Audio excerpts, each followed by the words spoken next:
comment ces vaccins sont testés? Est-ce que vous avez des informations sur comment ils sont testés et comment sont recoupées les informations pour prouver leur efficacité?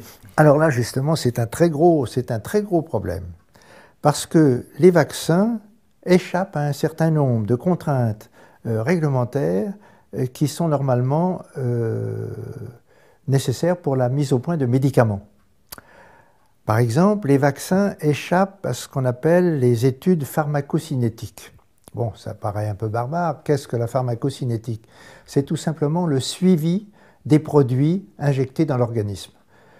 Pour un médicament, par exemple, bon, vous prenez un médicament pour le cœur ou la tension artérielle, des choses comme ça, eh bien, dans sa préparation, ce médicament va être suivi dans l'organisme. On va voir où il est, comment il est éliminé, ou comment il est fixé dans certains tissus, comment il est transformé par certains organes, en particulier par le foie, etc.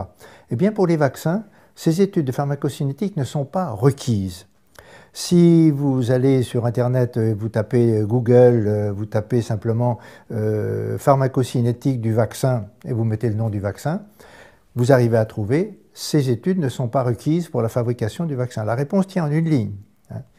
Mais c'est bien embêtant parce que si on avait fait ces recherches, eh bien on aurait su, par exemple, que l'aluminium, dont on parle beaucoup en ce moment, lorsqu'il est injecté dans l'organisme, bon, une partie est éliminée, mais une partie reste sur place, là où a été faite l'injection, et une partie circule et peut pénétrer dans le cerveau.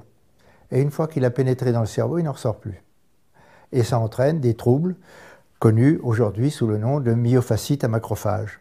Eh bien, si on avait, dès le départ, fait une étude pharmacocinétique, on aurait pu voir ce que devenait l'aluminium dans l'organisme. Or, on ne le savait pas jusqu'à ce qu'on détecte ces nouvelles maladies. Il n'y a pas très longtemps, hein, ça fait une quinzaine d'années environ, que l'on les a découvertes et qu'on a fini par comprendre que c'était dû à l'aluminium qui était fixé dans certains tissus et en particulier dans le tissu nerveux. Et ces maladies, donc c'est des maladies neurodégénératives Pas forcément enfin, ce sont des maladies qui ont des manifestations musculo-articulaires, hein, une grande faiblesse musculaire, des douleurs articulaires et puis des problèmes de concentration. Donc les gens qui sont affectés par cette maladie ont des problèmes de concentration. Et est-ce qu'on on a des études qui tendent à essayer de démontrer combien de personnes qui ont été exposées au vaccin, ou en tout cas à de l'aluminium, possèdent ces troubles? Oui, oui, bien entendu. Oui, oui. Il y a des études qui sont faites, qui sont suivies dans plusieurs hôpitaux, en particulier dans les hôpitaux parisiens. Je crois que c'est l'hôpital Henri Mondor à Paris. Vous avez une équipe de chercheurs, professeur Guérardi, professeur Autier, qui étudient ces maladies. Alors ça, c'est le premier point dans lequel les vaccins échappent aux réglementations. Juste une question, est-ce que vous savez pourquoi ils ont pu passer outre ces Je ne sais pas, mais je serais tenté de dire qu'on n'a peut-être pas envie de savoir si les produits contenus dans le vaccin vont se loger à des endroits où on n'aimerait pas les trouver. Je n'en sais rien, mais c'est une constatation. C'est une constatation, il n'y a pas de pharmacocinétique pour les vaccins. Ça, c'est le premier défaut. Le deuxième défaut, c'est qu'il n'y a pas d'études, comme pour la pharmacocinétique, il n'y a pas d'études de mutagénèse, de cancérogénèse ou de génotoxicité pour les vaccins. Pour les autres médicaments, on fait ces tests. Pour les vaccins, ça n'est pas requis. Alors, je prends un autre exemple. Le Gardasil, dont on a beaucoup parlé aussi récemment, qui est un vaccin dirigé contre l'infection des voies génitales féminines par les papillomavirus, eh bien, pour ce Gardasil, il n'y a pas de test de reprotoxicité, de test de mutagénèse, etc. C'est quand même invraisemblable. C'est invraisemblable. Alors, un troisième critère auquel les vaccins échappent, ils échappent au véritable placebo. Quand on fait une étude de tolérance, d'efficacité ou de tolérance, on compare le nouveau produit qu'on met au point à un produit neutre.